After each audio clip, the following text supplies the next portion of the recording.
मित्रों नमस्कार, मैं प्रदीप कुमार, आप देख रहे हैं पॉलिटिकल आइडिया। मित्रों आज 6 अप्रैल है और 6 अप्रैल आज के दिन पूरे देश भर में रामनवमी पूरे उत्साह के साथ मनाया जा रहा है। सबसे पहले तो आप सभी दर्शकों को रामनवमी की बहुत बहुत शुभकामनाएं और आपको बहुत बहुत बधाई।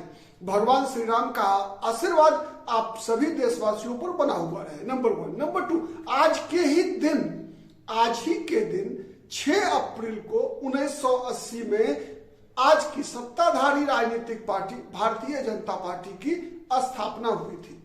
आज ही मुंबई में भारतीय जनता पार्टी जब 1977 में इंदिरा गांधी की तानाशाही इमरजेंसी आपातकाल के दिनों में जयप्रकाश नारायण के नेतृत्व में जितने भी विपक्षी दल थे, चाहे वो समाजवादी संसोपा हो, चाहे प्रसोपा हो, या जनता पार्टी हो, भारतीय या जनसंघ हो, सबका विलय हो गया था। लेकिन दोहरी सदस्यता के मुद्दे पर 1980 में जो जनसंघ खेमे के लोग ने जनता पार्टी में नेता थे, उन लोगों ने अलग भारतीय जनता पार्टी की स्थापना की थी आज ही के दिन। और आज ही के दिन अटल बिहारी वाजपेयी भारतीय जनता पार्टी के पहले राष्ट्रीय अध्यक्ष चुने गए थे।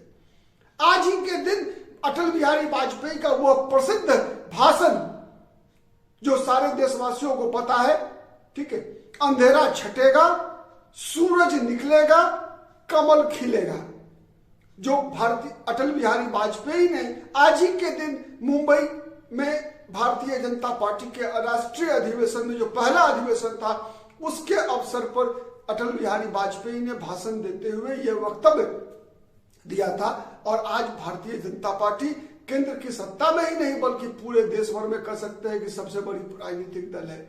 80 के बाद 1984 में जब लोकसभा का चुनाव हुआ, इंदिरा गांधी की शहादत के बाद उनके सिख जो समुदाय से आने वाले उनके जो अंगरक्षक थे इंदिरा गांधी की, उन्होंने इंदिरा गांधी की हत्या कर दी थी। उसके परिप्रेक्ष्य में जो चुनाव हुआ उसमें कांग्रेस पार्टी को भारी बहुमत मिला और बीजेपी की बुरी पराजय हुई। मात्र 2 लोकसभा सीट भारतीय जनता पार्टी जीत पाई और अटल बिहारी वाजपेयी, लाल कृष्ण आडवाणी जैसे महारथी भी चुनाव हार गए, ठीक। और वही भारतीय जनता पार्टी आज केंद्र की सत्ता में है। निश्चित है 80 से लेकर 2025 ये 45 वर्षों का जो भारतीय जनता पार्टी का इतिहास है वो स्वर्णिम रहा है। भारतीय जनता पार्टी 1980 में स्थापना हुई। 1996 में पहली बार भारतीय जनता पार्टी का कोई नेता देश का प्रधानमंत्री बना, भले ही वो 13 दिन के लिए ही थे। फिर 1998 में भारतीय जनता पार्टी की दोबारा सरकार बनी, अटल बिहारी वाजपेयी प्रधानमंत्री बने, 13 दिन के बदले 13 महीने के लिए बने। लेकिन वो सरकार 13 महीने बाद गिर गई। फिर 1999 के लोकसभा चुनाव के बाद वाजपेयी फिर प्रधानमंत्री बने और वो साल का सरकार अपना कार्यकाल पूरा कर सकी। 2004 में इंडिया साइनिंग और ओवर कॉन्फिडेंस में बीजेपी चुनाव हार गई। मनमोहन सिंह 10 साल के लिए प्रधानमंत्री रहे। फिर 2014 से लेकर आज तक भारतीय जनता पार्टी केंद्र की सत्ता पर काबिज है। तो ये मोटे तौर पे हम कह सकते हैं भारतीय जनता पार्टी का राजनीतिक इतिहास प्रगति कर सकते हैं कि 2 से 3 मिनट में मैंने समेटने का प्रयास किया जो रहा है। लेकिन आज सबसे बड़ी बात क्या है कि पहली बार भारतीय जनता पार्टी के 45 वर्षों के इतिहास में भारतीय जनता पार्टी को अपना राष्ट्रीय अध्यक्ष चुनने में वो 1 वर्ष लगभग पूरा होने वाला है जब भारतीय जनता पार्टी अपना राष्ट्रीय अध्यक्ष नहीं चुन पाई है।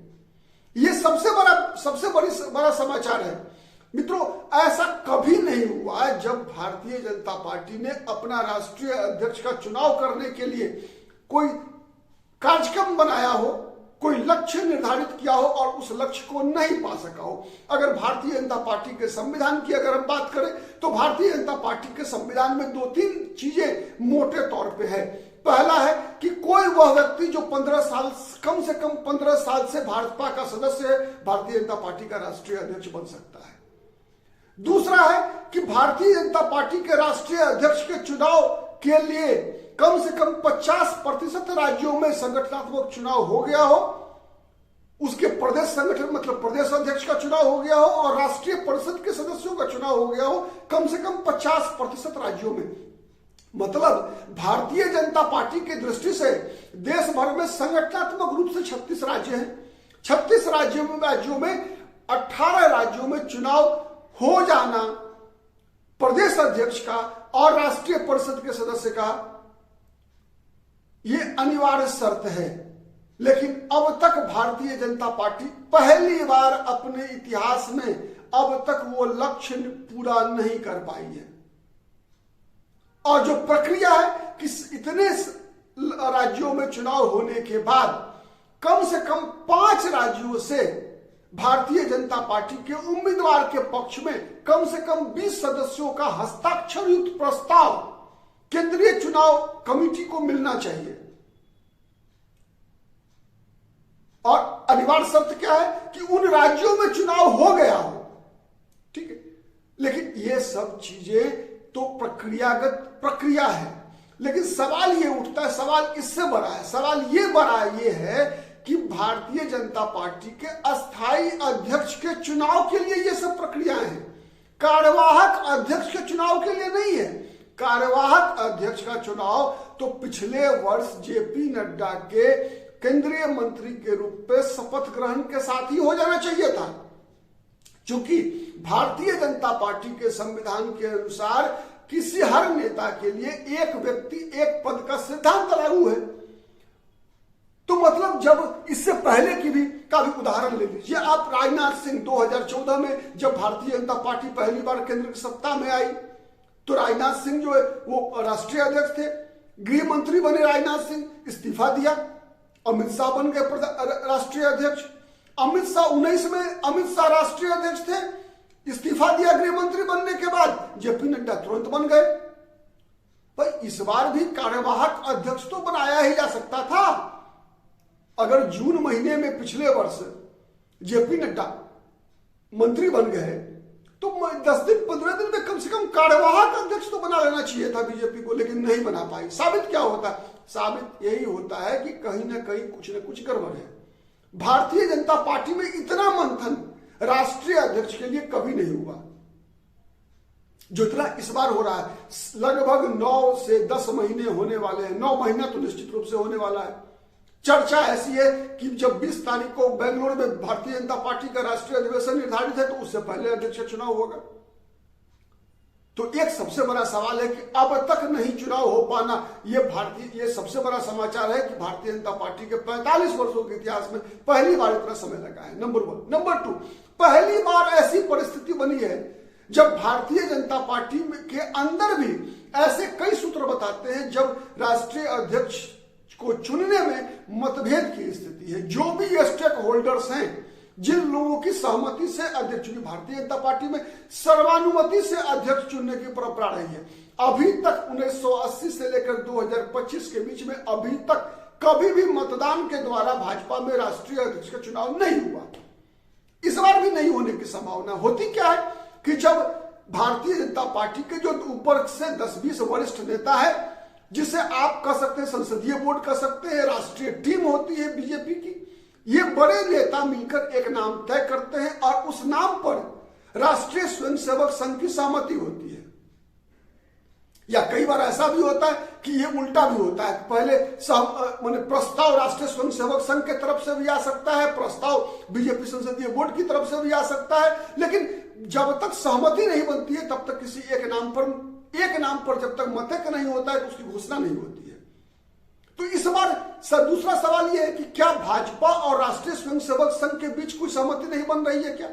एक सवाल है। दूसरा सवाल है कि क्या भारतीय जनता पार्टी के जो संसदीय बोर्ड है, जिसमें प्रधानमंत्री नरेंद्र मोदी, अमित शाह है, शिवराज सिंह चौहान है, नितिन गडकरी है, राजनाथ सिंह है, क्या ऐसे लोगों के बीच भी सहमति नहीं बन पा रही है?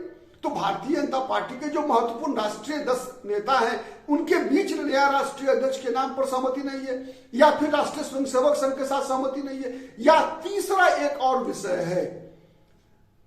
तीसरा विषय यह है कि देखिए, भारतीय जनता पार्टी एक पैन इंडिया पॉलिटिकल पार्टी के रूप में अगर हम गौर से देखेंगे तो पूरा पूर्वोत्तर कह सकते हैं में भारतीय जनता पार्टी अब पहुंच चुकी है।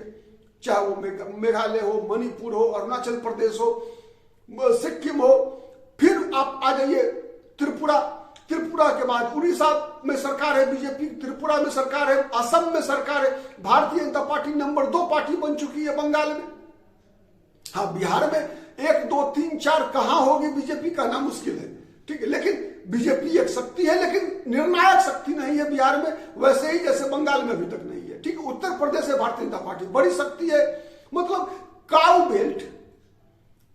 बेल्ट जिसे हम कहते हैं, मतलब उत्तर भारत, पूर्वी भारत और पश्चिमी भारत में भारतीय जनता पार्टी का एकाधिकार हो चुका है। पश्चिमी भारत में भी देखिए आप, पश्चिमी भारत में चाहे महाराष्ट्र हो, गुजरात हो, गोवा हो, इन तीनों राज्यों में भारतीय जनता पार्टी या सत्ता में, चाहे सत्ता में नहीं भी रहे, अगर कभी बीजेपी विपक्ष में भी बैठती है तो एक महत्वपूर्ण ताकत के रूप में है। उत्तर भारत में भी देख लीजिए, चाहे सत्ता में हो चाहे विपक्ष में हो, चाहे बिहार हो, उत्तर प्रदेश हो, मध्य प्रदेश हो, राजस्थान हो, हिमाचल प्रदेश हो, दिल्ली हो, एक पंजाब छोड़ दीजिए, इसके अलावा हर राज्य में बीजेपी महत्वपूर्ण शक्ति है। लेकिन दक्षिण भारत में सबसे कमजोर कड़ी है बीजेपी की। तो क्या भारतीय जनता पार्टी इस बार राष्ट्रीय अध्यक्ष कहीं दक्षिण भारत से लाने के लिए इतना होमवर्क तो नहीं कर रही है? तो यह सबसे बड़ा सवाल है, क्योंकि एक कर्नाटक ऐसा राज्य रहा है जहां पर कि भारतीय जनता पार्टी सत्ता में आई है, आती रही है। इसके अलावा आप कह सकते हैं कि इधर के दिनों में तेलंगाना एक ऐसा राज्य बना है जहां पर कि भारतीय जनता पार्टी अब कभी भी किसी भी चुनाव में सत्ता में आ सकती है, ऐसी क्षमता भारतीय जनता पार्टी ने अपना डेवलप कर लिया है। तो एक कर्नाटक हो गया, तेलंगाना हो गया, आंध्र प्रदेश में भारतीय जनता पार्टी अभी भी 5% वोट की पार्टी है। तमिलनाडु में पिछले लोकसभा चुनाव में बीजेपी ने 10% से लेकर 14% तक की वोट परसेंट अलग अलग लोकसभा सीटों पर इकट्ठा किया। यह भारतीय जनता पार्टी के लिए बड़ी उपलब्धि हुई। अब उस उपलब्धि को विधानसभा चुनाव में कैसे इनकैश करती है बीजेपी, देखने वाली बात होगी। केरल में भारतीय जनता पार्टी वहां की डेमोग्राफी के कारण शायद तीसरी शक्ति बन जाए और सीट निकालने की स्थिति में हो, यह बीजेपी के लिए उपलब्धि होगी। वैसे इस बार बीजेपी ने 1 लोकसभा सीट वहां जीतने में कामयाबी पाई, ठीक है।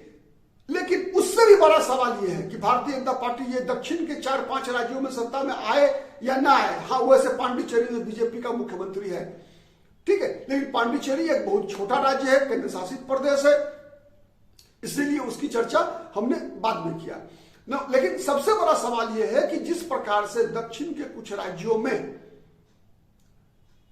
डिलिमिटेशन, जिसे हम कहते हैं कि लोग जो परिसीमन और भाषाई विवाद, हिंदी विरोध को मुद्दा बनाने का प्रयास वहां के क्षेत्रीय दलों, विशेष रूप से डीएमके के द्वारा किया जा रहा है, तो क्या भारतीय जनता पार्टी कहीं उसको जवाब देने के लिए तो कोई व्यूह रचना नहीं कर रही है?